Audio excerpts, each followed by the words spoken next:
श्री गणेशाय नमः। नमस्कार दोस्तों, आप सभी का मेरे YouTube चैनल में स्वागत है। दोस्तों, आज हम बात करेंगे कि आप लाल किताब में आपको कोई भी दिए गए उपाय को आप किस प्रकार कर सकते हैं और उससे अच्छे से अच्छा रिजल्ट आप किस प्रकार ले सकते हैं। क्योंकि अगर आपको यही पता नहीं होगा कि उपाय कैसे करना है, उसमें क्या सावधानियां रखनी हैं और किस प्रकार से उपाय करना है, कब नहीं करना है, तो आप इसके अंदर अगर आप उपाय कर भी लेते हैं तो भी आपको इतने अच्छे रिजल्ट नहीं मिलते। और कई बार ऐसा होता है कि कोई उपाय को गलत समय पे कर दिया जाए तो उसके फिर बैड इफ़ेक्ट भी आपको भुगतने पड़ते हैं।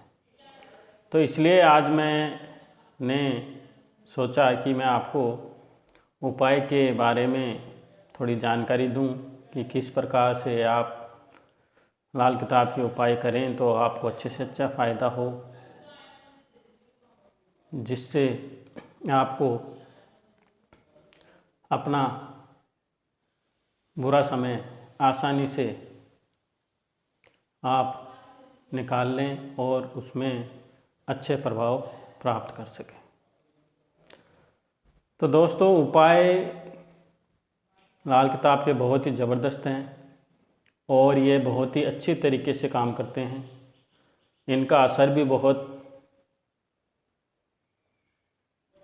उम्दा, अच्छा और रिजल्टफुल होता है और ये आपको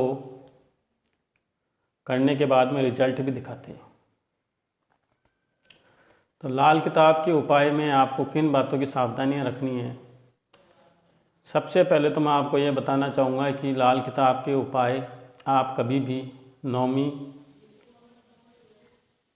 चौथ और चौदस को नहीं करें, क्योंकि इनमें जो भी उपाय अगर आप करते हैं तो वो आपको रिजल्ट नहीं देंगे।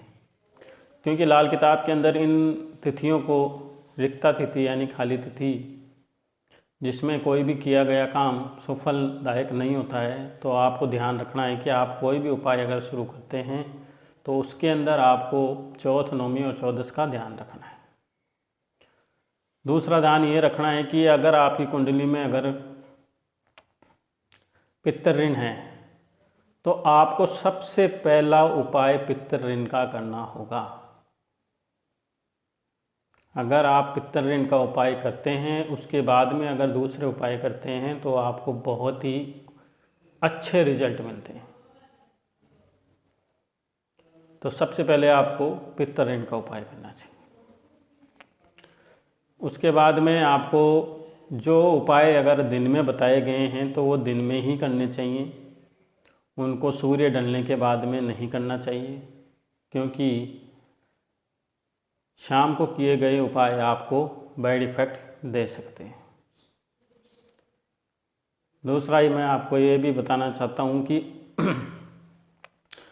आप किसी भी ग्रह से संबंधित उपाय करते हैं तो उसके दिन और समय पर अगर आप वो उपाय करते हैं तो आपको जो रिजल्ट मिलते हैं बहुत औसम मिलते हैं, बहुत ही अच्छे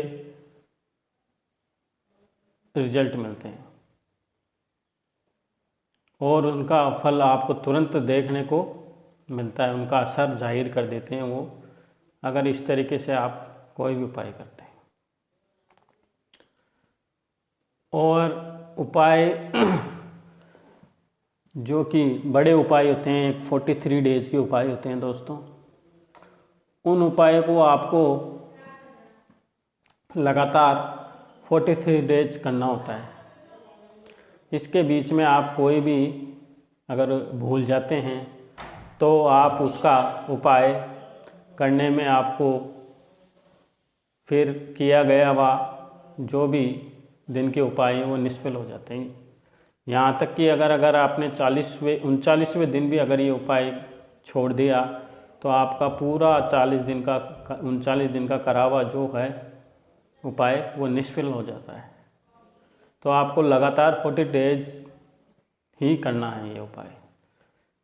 अगर ये उपाय आपको मान लीजिए कोई ऐसी स्थिति बन जाए और बहुत ही ज़रूरत पड़ जाए कि आपको ये उपाय बंद ही करना पड़े, तो उसके लिए मैं आपको एक उपाय बता रहा हूँ। उसमें आप कर सकते हो कि पहले तो आपको वो उपाय कर देना है, उसके बाद में साबुत जो चावल होते हैं उनको दूध से धो के किसी कपड़े में लपेट के अपने पास रख लो, और जब आपको ये उपाय दोबारा चालू करना हो तो उस दिन ये चावल किसी पेड़ के अंदर, किसी गार्डन में उनको डाल दें, और उसके बाद ये उपाय आप शुरू कर दें। तो आपका ये बीच में छूटा हुआ गया उपाय का जो फल है वो निष्फल नहीं होगा और वो लगातार ही माना हुआ जाएगा। इसके बाद बात करते हैं अपन के कोई उपाय जल में बहाने वाला होता है। तो उसके लिए आपको ये चाहिए कि आप जब उस उपाय को करते हैं तो उस उपाय को करने से पहले आपको उस ग्रह से संबंधित वस्तु जो आपको जल प्रवाह करनी है उसको आप अपने सर से 7 बार वार लें और उसके बाद में उसको जल प्रवाह करते हैं। दोस्तों, जल प्रवाह करने का क्या साइंस है? जल प्रवाह करने में ये साइंस है कि आप उस ग्रह से संबंधित जो बुरी एनर्जी है, बैड एनर्जी है, उसको अपने से दूर करते हैं। तो जब आप उसको 7 बार वार लेते हैं तो या आपके उससे एनर्जी को लेके आप जब जल में प्रवाह कर देते हैं उसको, तो वो आपसे दूर हो जाती है कुछ समय के लिए। और कुछ उपाय होते हैं जो कि ज़मीन में दबाने वाले होते हैं। तो उसमें क्या होता है?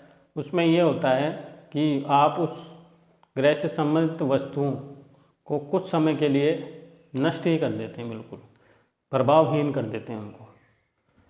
तब ये उपाय कराया जाता है, जो कि बहुत ही सावधानी से करना होता है।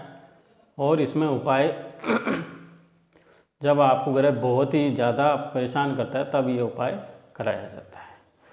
इसके बाद में आपको एक दिन में एक ही उपाय करना चाहिए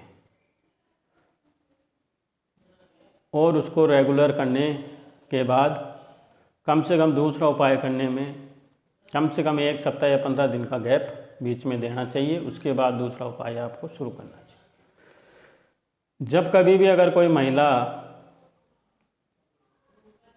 लाल किताब के उपाय कर रही है और 43 एज के कर रही है, तो मासिक धर्म के अनुसार जब वो आती है तो उसको ये 5 दिन के लिए ये उपाय अपने